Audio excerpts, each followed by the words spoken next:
Hello, my name is Shauna Rewald. I'm the founder program coordinator at the Kendra Scott Women's Entrepreneurial Leadership Institute, which we lovingly refer to as KS WELI. I'm so excited to introduce our October founder, Vaishali Jadhav. I'll share a little bit about our founder program here at KS WELI. The founder program spotlights, empowers, and equips courageous, creative founders each semester who will change the world in business and beyond.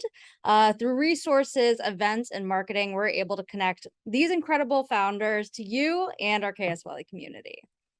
Well, we will start by, why don't you introduce yourself, even though it seems like most people here know who you are, and tell us a little bit about your business and how you started.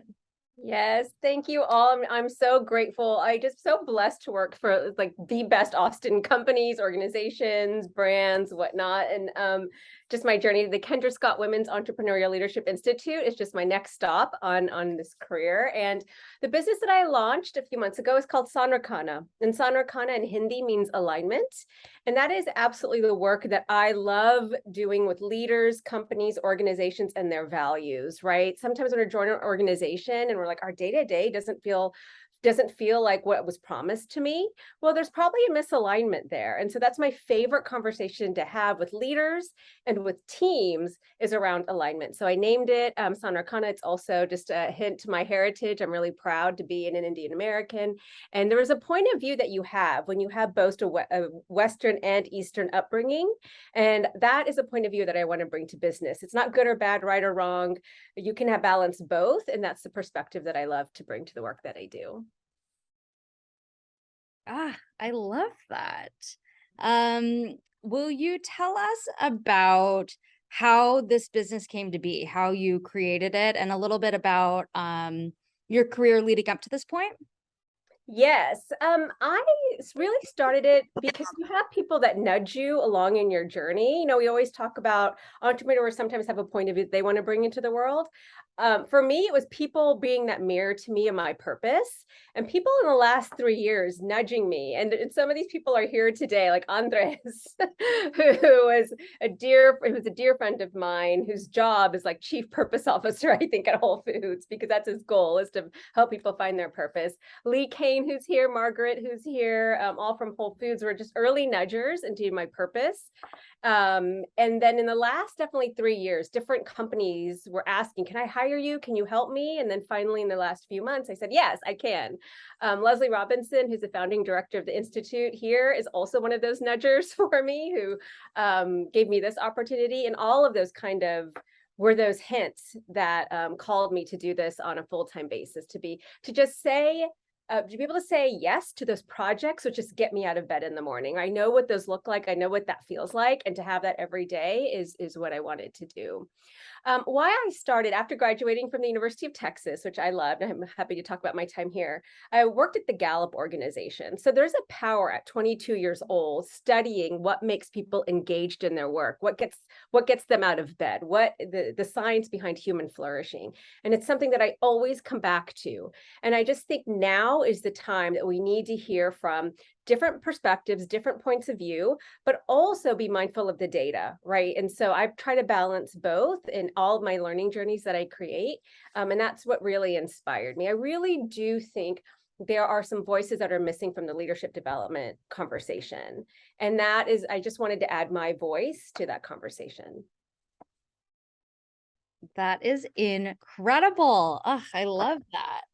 Can you share any obstacles that you've overcome being a woman in business? Yeah, some of them are from Vaishali, like they're from me. It's am I playing big enough? Am I elevating myself enough? Am I playing too small? Is a conversation I have with myself every single day. So I tell the story to Leslie, but there was a CEO summit last week here in Austin, and I just wanted to go as an attendee. And I did not think I was allowed to be in that room. There are certain requirements to be in that room, and I didn't feel like when I was reading the registration that I was allowed to be in that room. And I was kind of looking at the people who were organizing it, reached out to some on LinkedIn, and one of the organizers immediately reached out to me on LinkedIn and said, will you be on a panel? So, right, if I kept to my small thinking, Vaishali, I would not have even been curious. But not only was I in the room, invited to be in the room, but I was asked to be at the head of the room on a panel, right? So I have to study those moments to think about, okay, am I playing too small? Probably yes. And so that's a hurdle. And this is what I do to all of my friends, right? Apply for that job where you only think 2 of the bullet points apply to you, right? Apply for that opportunity, just do it. And so everything I learn, I want to share with my community. And so I love the hurdles because they make me better, and they also hopefully make my network better. I love that you like really took ownership and you're like, it's actually me. I'm my I biggest am my own hurdle. So honest. I love it. What are some of the top things you've learned so far on this entrepreneurial journey?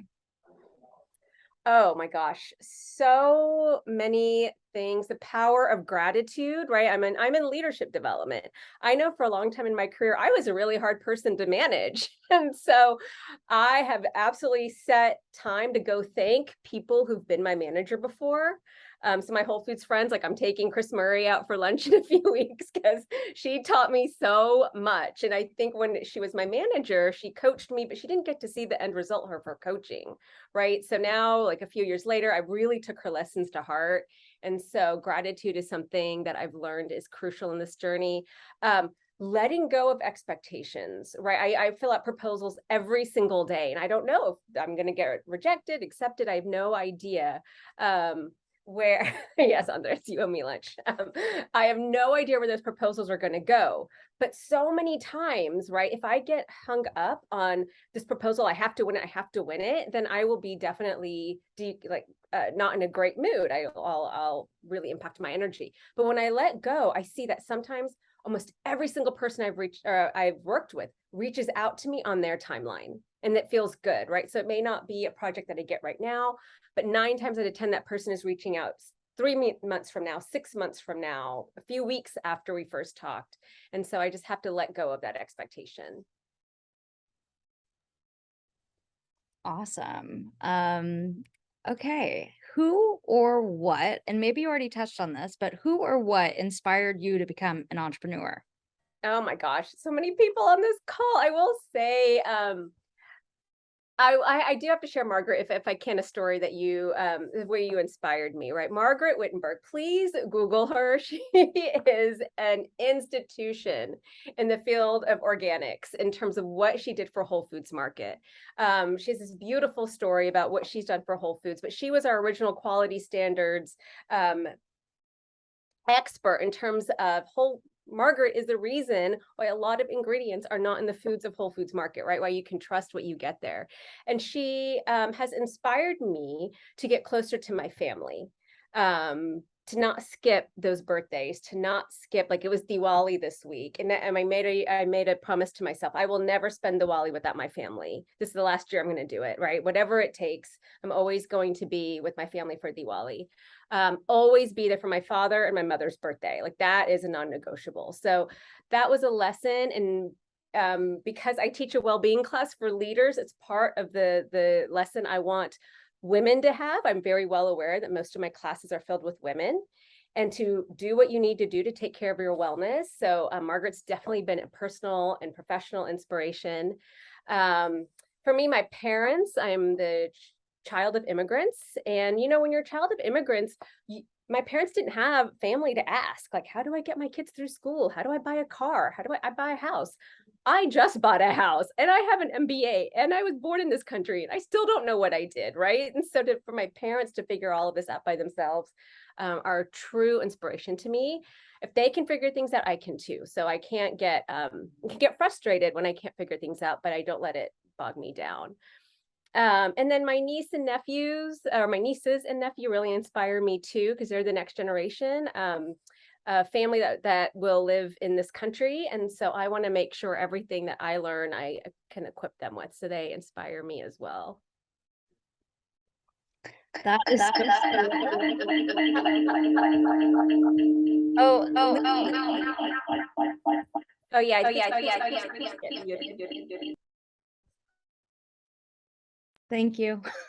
Um, wow. Well, I was just gonna say, let's give a shout out to Margaret because she's here today.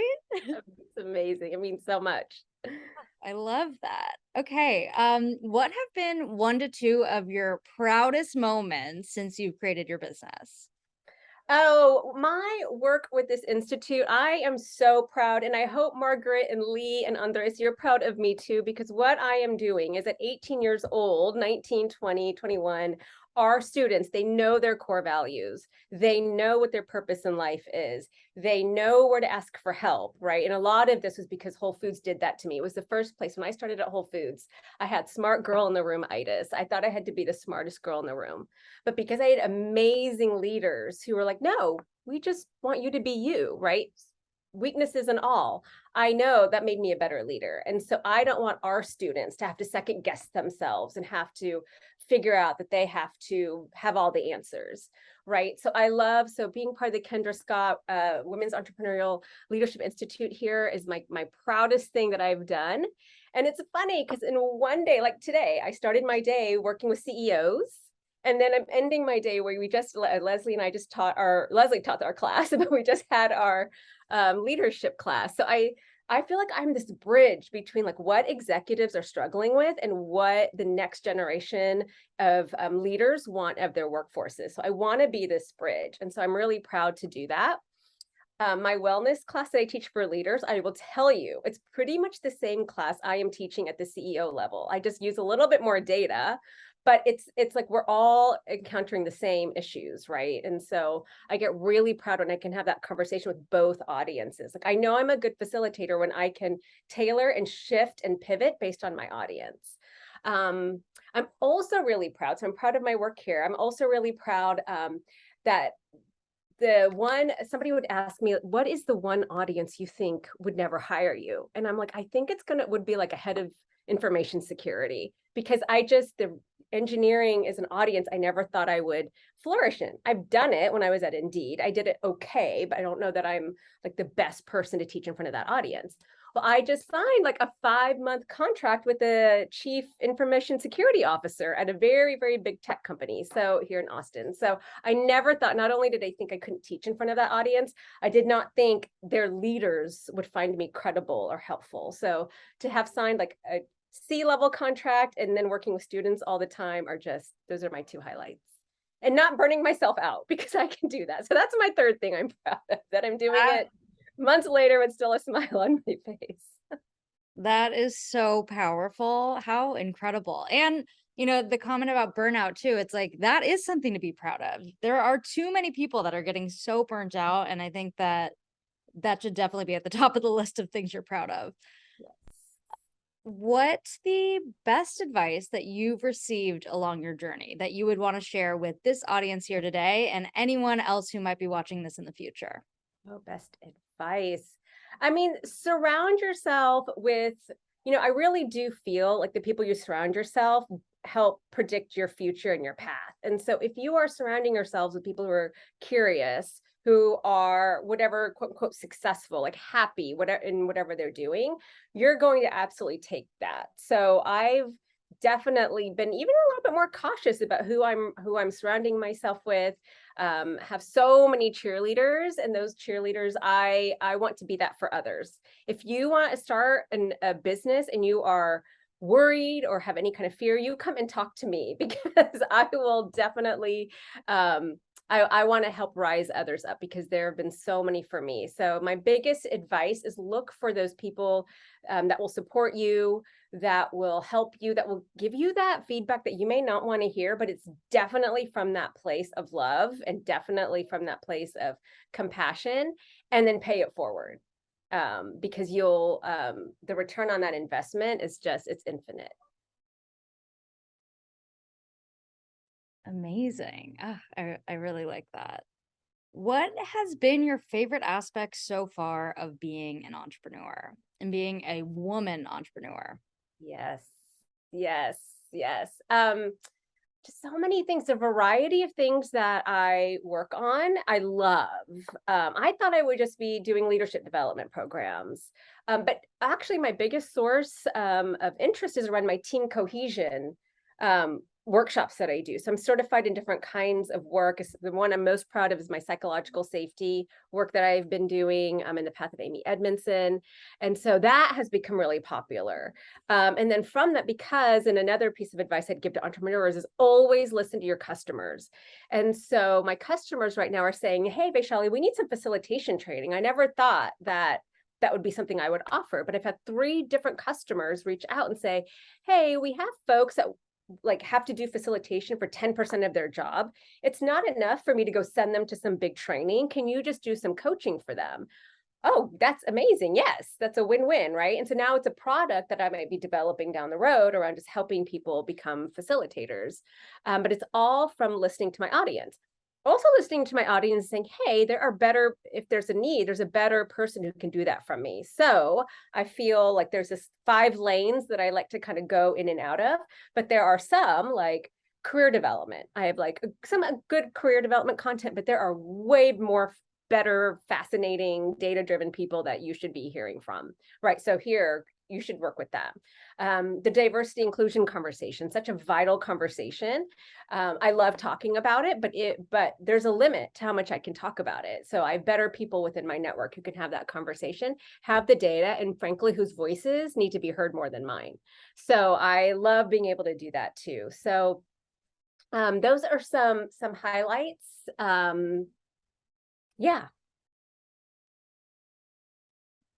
Thank you for sharing. Are there any habits that you do that set you up for success every day? Wordle. How many people Wordle? Anyone here Wordle? If not, everyone should Wordle because it's such a like, first of all, I don't let it set the tone of my day because sometimes I don't win Wordle and it doesn't feel great when I don't figure out the puzzle. But I do start out my day Wordle regardless of what it is. Oh, excellent, Emily. With your family, yes, do it with your family. I have a Slack channel with people I used to work with. And every day we post our Wordle results. And so it's a nice way to stay connected with folks I've worked with and get my Wordle. So that's important. As a solopreneur, right, you don't have like a team or a boss who's ever going to tell you, good job, good job, good job. So I have to find it myself.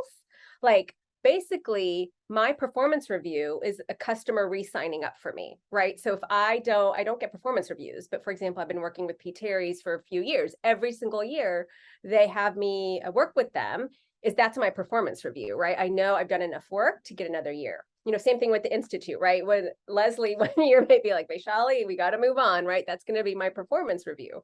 And so I have to, yes, it is the best burger in town. I'm extremely biased about P. Terry's burgers, but Nadamu's also a client. So I'm trying to get like a Nadamu P. Terry's collabo, because that would be amazing, like their vegan milkshakes and coconut milkshakes. I'm working on it. Sorry, I just totally lost track. I was talking about. I was asking you about any habits that you do every day that set you up for success. Wordle. Oh, so gratitude every day, right? So because again, I don't have a to-do list. I don't like if I had a full-time job. So I have to be grateful for what I accomplished. So that's every single day. And I have to have I have a ritual that I end work. So I literally put my laptop in another room because the closer my laptop is, the more likely I am to like sneak up on it and do emails. So that's my 3rd ritual. So putting everything away so I can really be intentional about ending my day. I love the way that you said you would like sneak up on your laptop. Oh gosh, I've been there. I've had to put it in my car before because my car is like, I live in a condo, so it's 5 floors down. And I've literally, I'm lazy enough. I'm not going to go all the way down to go get my laptop. So, but that's the only way I can rejuvenate, get energy back, right? So, so it's really important that we do that. Yeah, I 100% agree. For anyone interested in getting into leadership development, what's the first step into getting into it? Like what would you tell someone who is interested in getting into this line of work? Like as a business? Like in leading, I think from a business perspective, and then maybe as an entrepreneur's perspective, or I guess that's the same. Yeah, as a business. Yeah, and I would love thoughts on if you are a consumer of leadership development. Like, what do you look for in a business, right? What do you look for in a facilitator? What do you look for in content? I know when I was a decision maker, and that's a hat I always put on because I was the client for a long time. I got to choose who we brought in for different engagements, and so it's very helpful to have that. If you're getting this leadership development world, I do want you to have real experience building and growing a team. I want you to have experience failing as a leader. I think that's my competitive advantage is I have a lot of empathy for my audience because I've scaled programs, I've led a team, I have failed miserably. I have shifted as a leader. I am still shifting as a leader. So that to me is something I would absolutely recommend to people. Anyone who's getting into a teaching role in corporate America, right? Do the work and have some work experience. I have never hired a facilitator that did not actually work, like in terms of a job. There are a lot of leadership companies where they've just been doing it and nobody within the company has ever worked within an organization. So I think that's important. There's a bias there for me. Do your research. Every Friday is my white paper day. I am always reading, especially on the future of work. The data is telling us all different things. And I also make sure my research is from a variety of places. I'm absolutely, what's on forefront to me is what is happening with women in leadership right now. It is a point of view that is so needed. And we talk about this in our class. I really do think it's going to be female executives that create more compassionate organizations. These are the leaders that are going to figure out this whole childcare, working parents, work-life balance. It's going to be women that's going to figure it out. And you have me on tape. I'm saying that on tape, right? But we also know women are leaving the workforce at numbers that are not sustainable right now. And so this is where I'm putting my head right now is how do we reconcile this? If this is a point of view that's needed, but it is leaving the workforce. So doing my research is really important. I think it gives me credibility as a leadership development facilitator, and it's where I've worked. So I'm really proud of my background at Gallup. I'm super proud of what I've done at Whole Foods, and I love what I did at Indeed, and even most recently at Procore Technologies. But for 5 years, and I don't talk about this enough, as I worked for 2 big law firms in Washington, D.C., right? And so that also was a source of leadership development for me. So, for me, when I worked at Whole Foods, I did take a bit of a step back. I took a big pay cut and I took a kind of a little bit of a lower role than what I had at the law firm because I wanted to learn and get curious about something different.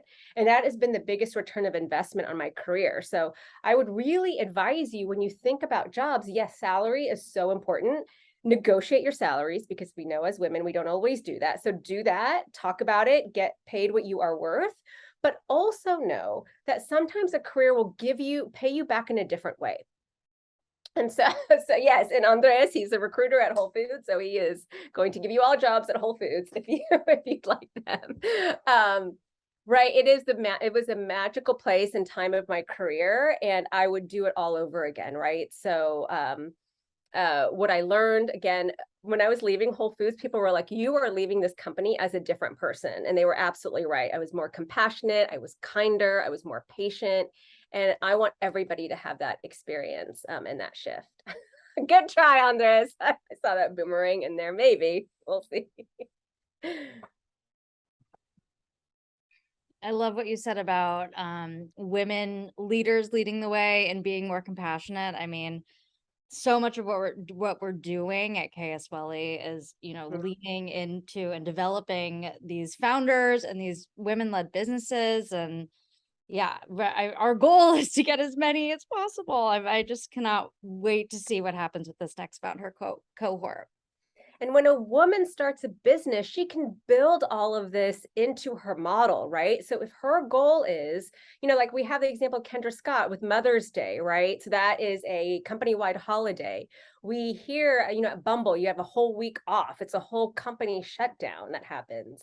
We're already seeing these examples, and I think we're going to see more. And if you start your business with mindfulness or wellness as a value, then you make different decisions around like time off, or what does work really mean? Does it have to be 9 to 5? And you'll just think more creatively if you build well-being into your corporate values.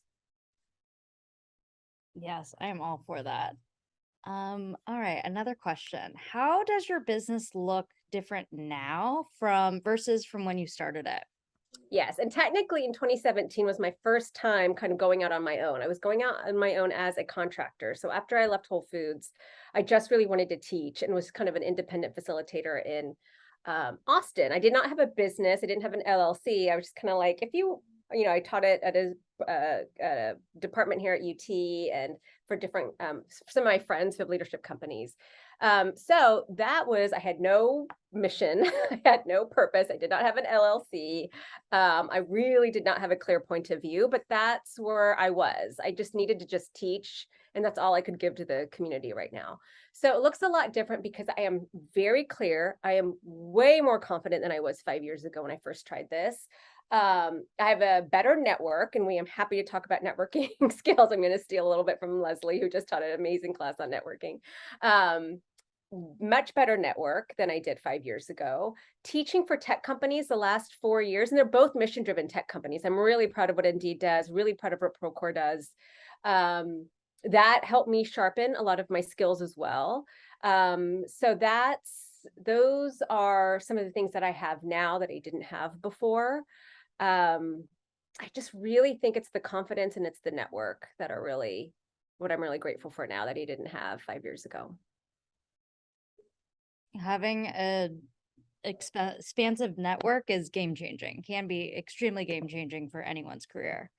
So that makes sense. A lot of our founders are new to entrepreneurship. What qualities do you think every entrepreneur should possess?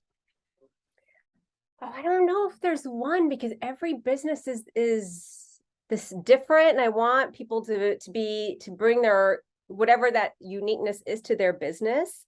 But the question I would always ask an entrepreneur is, what role is fear playing in your business? Is it helping or is it hurting? Sometimes fear can be a motivating thing, right? It can absolutely be a motivating um, uh, reaction, right? Or it can be debilitating. Or it could be debilitating. So I'd offer, I think all entrepreneurs need to study the role of fear. It's not a bad thing. It's not holistically a good thing, but when we let it take over, especially with what might be happening in the economy in the next 6 months to a year, really studying the role that fear is playing in your decision-making is something I think all entrepreneurs should ask themselves. Great answer. Wow, I was not expecting you to say fear. I really like that. Maybe it's a little kind of therapy for Vaishali right now. It's like, Vaishali, stop letting the fear take over. Well, we breezed through a lot of these questions very quickly. What is next for you? What is next? It's funny. I'm studying my business cycles, right? So I'm noticing August through October are always going to be bananas, crazy busy. And now what the rest of October, November is just connecting back to my network, right? Because this is when people are finalizing their budgets, and I want to make sure I'm in the budgets of my clients for next year. This is like Vaishali's performance review time. It's who's putting me in their budgets for next year. Budgets are probably going to change a lot with the economy. We also know learning and development initiatives are typically the first thing to go. So I'm also diversifying like my revenue. So some of my money, like my own, revenue, comes from my work at UT. Some of it comes from learning leadership companies that just hire me as a facilitator.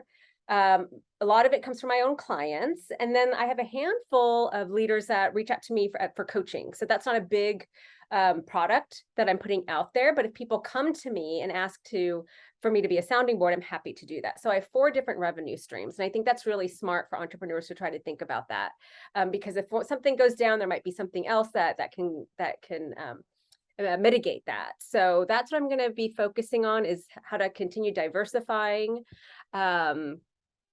and connecting. I'm post-pandemic. I was traveling a lot post-pandemic. I'm back in Austin now. I really just want to be in Austin and reconnect with my community. And so that's really important to me as well.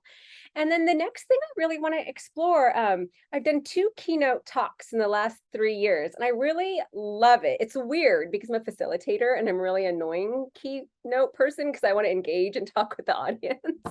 But I find that I really love the storytelling piece of it. So I'm exploring that. I did a big talk as Leslie. I was so grateful she was there for UT Convocation, and that was 600 students twice.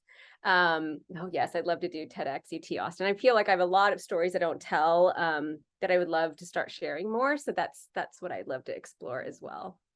And the last thing, sorry, I want to start helping people in my network, right? I want to start giving back more. I was so kind of me in entrepreneurship land, and now I can lift my head up a little bit and say, hey, what do people on this call need? What do my friends need? What does my network need? And that's what I want to get curious about too. I think that's really admirable. Very cool. Well, so many people on here like Leslie Lee, Andreas, Margaret. I mean, you are all examples of that for me. So I wanna make sure I maintain that standard. Okay, well, now I want to open it up to the audience for questions. So feel free to unmute yourself and chime in whenever you have a question. Hi, Vaishali. It's Andres. You talked a little bit about stories that you will share during your next keynote. Can you pick one and just give us the 30-second elevator pitch on one of the stories that I don't know about? Yeah, you may not know this, but my name. So growing up in Houston, being the only Indian kid for a long time, my name was, can I call you Michelle? Can I call you Michelle? Can we call you Shelly? Right? There was Americanization of my name. And I, just to be respectful, I would always say, just call me whatever you want, right? Just was a student, I was little, I didn't know what to say to my teachers. But when I was 16 years old, I came across, not 16, it was much later than that. I came across this article in USA Today of women, in girls in India who were part of a caste in India, and they had gone through a program to basically like an education program. And at the end of this educational program, they got to choose a new name because your name reflects what caste you are in. And so they got to choose a name to show up, to show the world like they're showing up differently. They are no longer, want to be defined as a member of that caste. And my name was one of the most popular names chosen. So a name that was so ostracized growing up in Houston, Texas, was one that when girls decided to choose a new name to reflect a new and hopeful and optimistic life, they chose mine. So I just love to share that story, that your circumstances don't have to define you and who you are. That this story that I'm telling myself around my name, it was a source of shame growing up, and it was a name girls chose when they had an opportunity. Thank you. I did not know that. Wow. Yeah. I just start crying when I say that story, so I got to get that under control. So if I share it more. But thank you for asking. I have one. I'm not sure if this is necessarily a question, but we obviously met last week at the CEO Summit, which again, you did an amazing job at. But something that I really liked, so Sarah Jones Simmer was the keynote speaker, and she talked a lot about culture, and it's how you operate, right? And something that she said that really stuck out to me, right? It's not the warm and fuzzy, it's the words we use, the stories we tell, and the heroes we elevate. And I just wanted to know, how have you revamped a culture? When a lot of us are obviously at organizations and we're in probably leadership positions where we have that influence, but changing your cultures obviously takes more than a person. And so what would you say, like, how have you revamped a culture? Yeah, I don't know that I've revamped a culture for an organization. So I'm usually brought in at different points. I have helped companies create their core values. And then I want to always ask, and we always work on, what are the systems that are going to reflect your values? So I think looking, and I love that talk, it was so good. And she talked about the systems, right? What is your operating system for your values? That's absolutely where I would go. And I'm also looking at Margaret and Lee Kane. I can't believe you're here, but you have Yes, I would love for you to share that, Lee, what you placed in the chat. Oh, you're talking about before when I shared my story. Oh no, yeah. Yes, no, I agree with that. It can just get to the point where where I can't continue. So that's something I'm exploring. But yes, when I share that story, it definitely uh tends to do exactly that. So thank you for that invitation to not get it under control.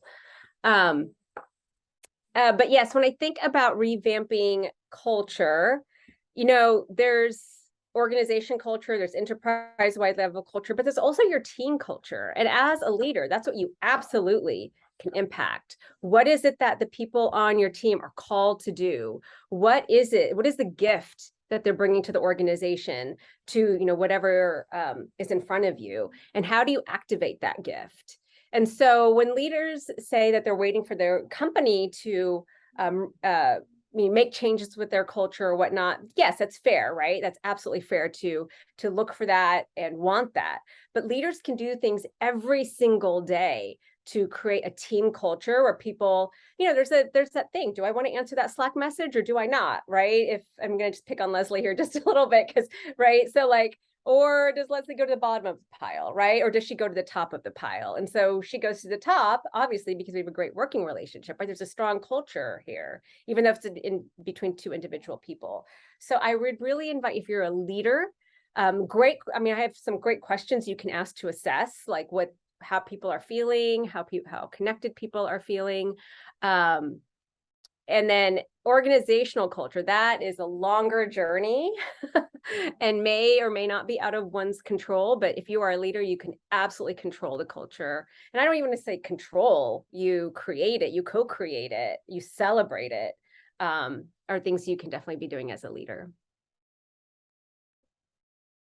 And what part of that talk last week was those heroes that you elevate. And I love that she said that. And that's what organizations can do, right? When I think about Whole Foods as a storytelling culture, we have stories as an educator within Whole Foods. It was so lovely to have a story to share about stakeholder model or stakeholder thinking.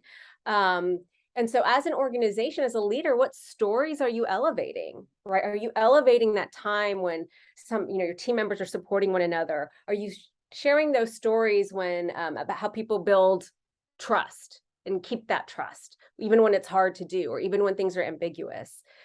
Stories have a power to them. And so leaders can also look at who are they elevating within an organization, whose stories are we telling?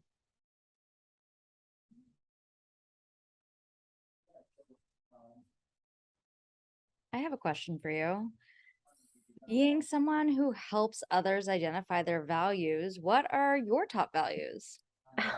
Yes, excellent. Impact, family, joy. And I always switch the last two because I do think your values change. But creativity is very important to me. And joy, impact, family, creativity. Oh, integrity. Integrity is my fifth one.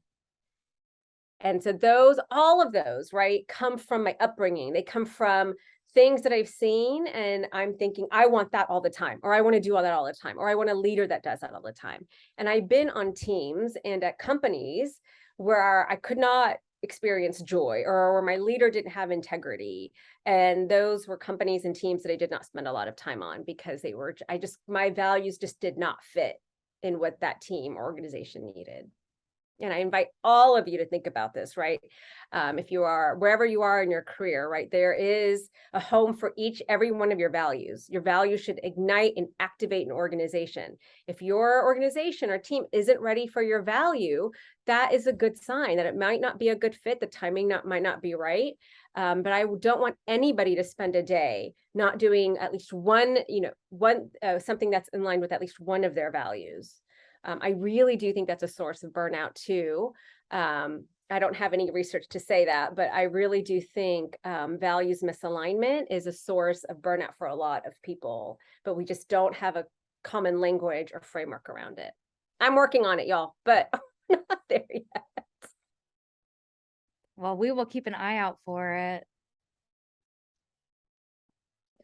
I want to lead. I mean, because the way we met was you leading by your values. So I was going to share a little bit about how we met, because I think you're onto something in terms of being able to like create language about this, or just, you know, make it a norm to talk about values and to talk as early as possible about values. Because I met Vaishali when she was facilitating an executive education class that I took here at UT, and it was on values. And immediately I knew who Vaishali was and had experienced her as a facilitator, and could just like cut through with like, okay, we're aligned, done, come work with the KSWELI. Students need to hear from you.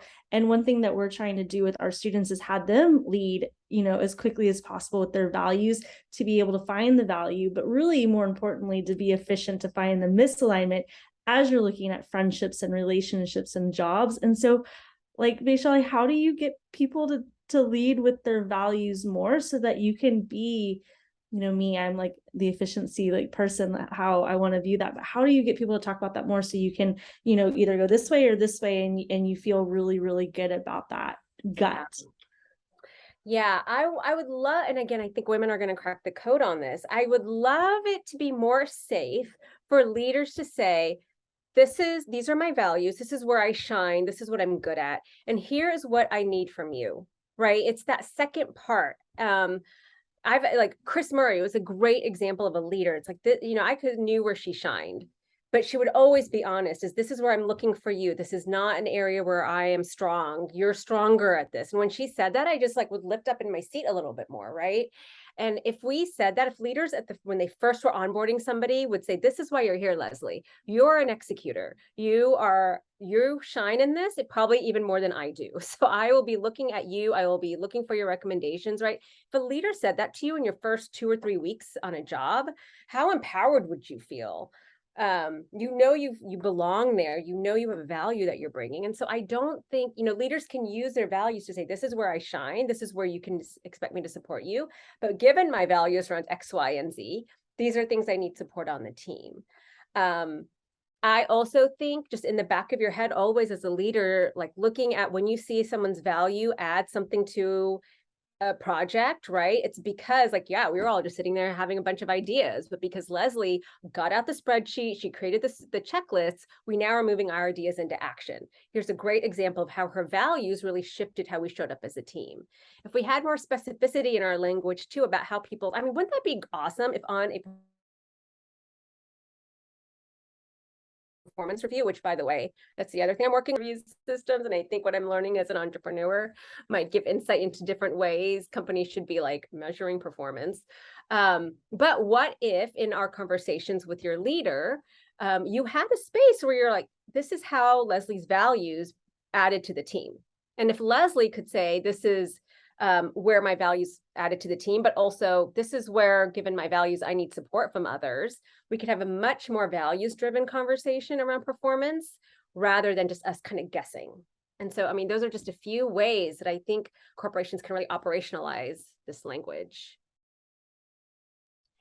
Companies can also use this language too. We have to be really careful. You know, we hear of this whole thing about culture fit versus culture add.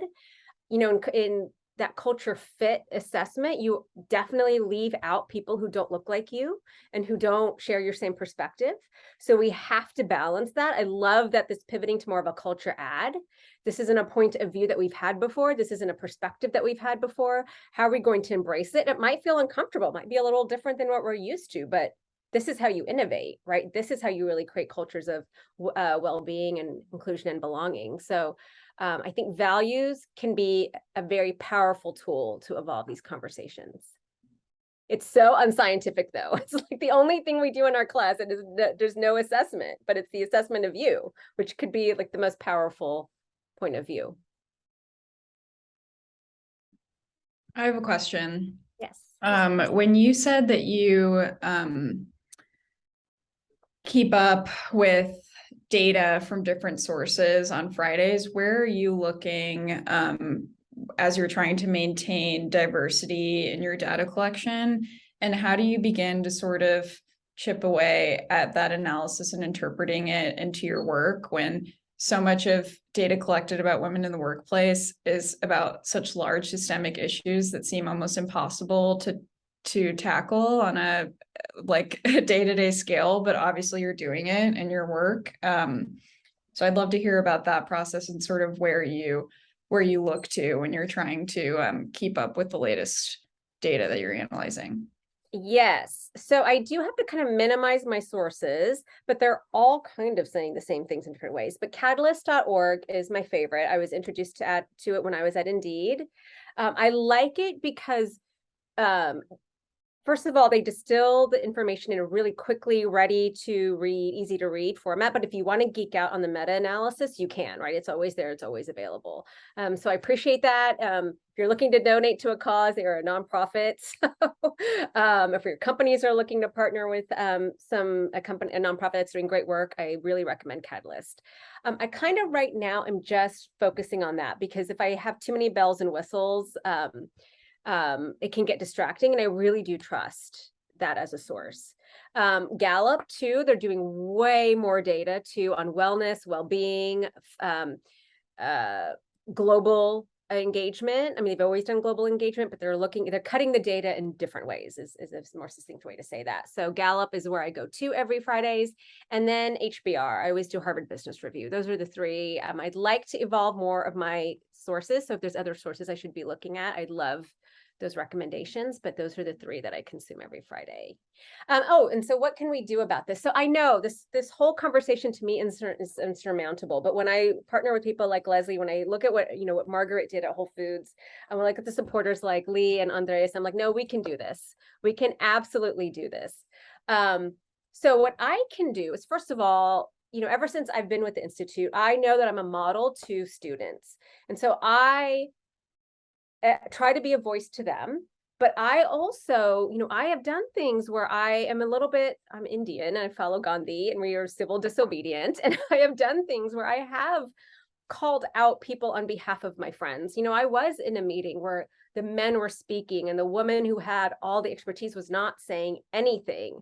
And as comfortable as it was and as much my voice was shaking, I had to, let these two individuals give her space, right? I need to hear from her. And that's how I said it. It's like, at this point we have, 8 minutes left on this meeting. I really need to hear from this individual, right? And I probably said it a little bit more, more aggressively than I should have. And then I stopped and I'm like, I'm not going to apologize for that, right? I would have at one point, but I'm not going to do that because we do need to hear from her. And so, if I think the place you can always start is being an ally for the people who are not being heard, allies for the voices that we need to hear. I loved Leslie in today's class is telling us to get comfortable with being uncomfortable. Now doing it more and more. Every time I speak up, it gets more and more and more comfortable. But the first few times, the voice is shaking, things like that. But we have to do it for one another. I know it because women have done it for me. And so, and men, right? Absolutely. So many male leaders have just been such amazing allies to me in the room. Where allyship has shown up for me is around my name. Like I get exhausted sometimes helping people say my name. And if you all know Alicia Barnett, like when I was at Whole Foods, she'd take that burden for me. She's like, oh, her name is Vaishali. Here's how I remember how to say it, right? And have this cheesy mnemonic device. And just even doing something like that is just a way we can show up for one another. So when we think about elevating the voice of women at work, there are things you could be doing every single day. There are feedback you should be giving to your leaders and to your organizations. And then as an educator, I think language is really important. And Leslie and I, even though we teach a leadership class, we are teaching women who will start businesses. And that's the language that we use, even if they may not, right? It's like when you start your business, you're going to want to do A, B, and C. When you start your business, think about this, right? Even though they may go work in a company or organization, but I think even language matters. And then when you have something that works for you, share it. Like women, this is the crux of what we do. We're community, right? We have a great pair of earrings, we share where we got them, right? If we have a great leadership tool, let's share it. And I think those are some things. If we all did a little bit of that every single day, we could chip away at this problem. Thank you so much, Lee. Thank you. I know you have to hop. I know. Thank you, thank you, thank you. I'm just going to echo something you said, Vaishali, because my greatest gift is when I come across people like Vaishali to be like, the students need to hear from her, or like any guest speaker or the resources or things like that. And I think that's my value of being like connector. But like, why would I hold and not have students like experience someone who I think could give real gifts at such a young age? And so I just want to say, like, I totally agree with that. The more that we can, share the finds and or the good deals, the earrings or the people, like that's what it's all about. Yes. I'm always looking for good deals on earrings. So Just cut. Oh, I know for sure. No more gatekeeping. I love it. No more. Yes. Yes. I have one last question for you. Being in leadership development, what books do you recommend Oh for? my gosh. I'm in Leslie's office.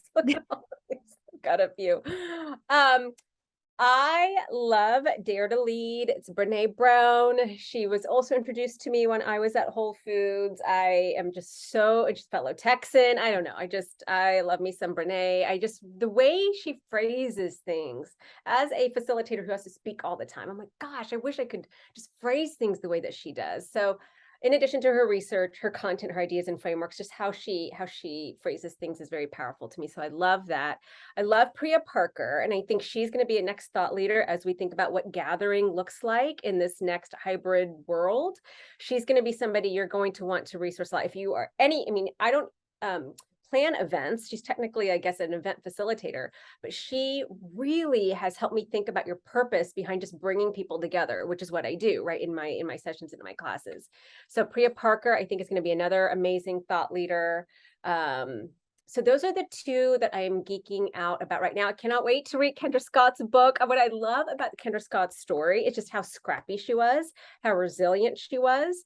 And so when I think about like hanging this up, which, a few times on this entrepreneurial journey that's happened, I'm like, no, I can do it. I can do it. Just chip away, chip away. And so I can't wait to read her book. I'm so grateful that the students are also coming together to create community around reading that book as part of the Institute. Margaret Wittenberg also has an amazing book on food and cooking and in all the scary, weird ingredients that you might be scared of. I don't cook, but I have 15 copies of her book, which is also amazing. Yes, it is. I did it. It's good. Margaret, do you want to share what your book is called so we can find it? Amazing. She demystifies the most healthy ingredients that you would not you may be too intimidated to understand and cook. She demystifies all of it. It's a pretty simple title. The Essential Good Food Guide, and Amazon has it. You may find it in some other bookstores, but online you can definitely find it quite easily. But thank you, Vaishali. That's very nice. Here, it's amazing. It's a great gift for any cook in your life, any healthy food, healthy eaters. It's a great gift for anyone who is looking to make better choices. Thank you.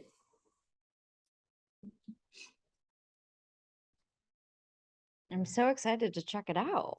Yes. Well, if anyone has any questions, any further questions, you're welcome to ask them now. And if not, we are almost at our time. Just Can I just ask in the chat if people would just put their takeaway from this talk? It's helpful research for me as an entrepreneur. Sorry, always facilitating. I can't help it. But it helps me know what landed, what.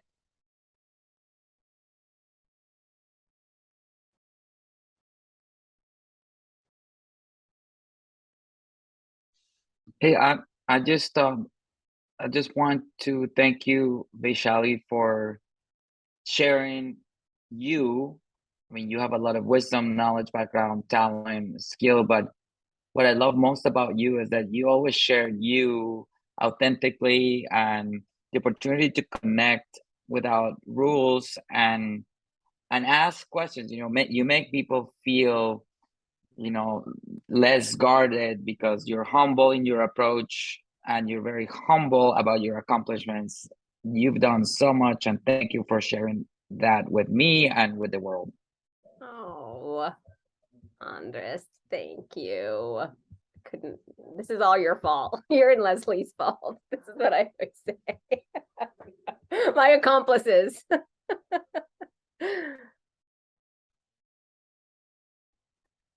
Awesome. Well, thank you everyone so much for coming, and thank you so much to Vaishali. Like, this has been incredible. Awesome. Thank you all so much. I loved seeing all of your faces and your questions. And I'm happy just to stay on for another minute or two if anyone has any questions. I'm also on LinkedIn. That's like the best way to just follow. I just put a lot of like reminders of leadership on there. So I can put that in the chat if anyone's interested. Well, this has been incredible. Thank you again Oh, sorry. for joining. No, this is amazing. Yes, thank you. Thank you, Margaret. Hi, Molly. Tell your tell your dad hi. Hi, well, I just wanted to pop in and say hi, but Yes. thank you so much for your time. You were amazing. Thank you. Awesome. Have a good day. Bye. You too. Bye, everyone. Thank you again. Bye. Have a good evening.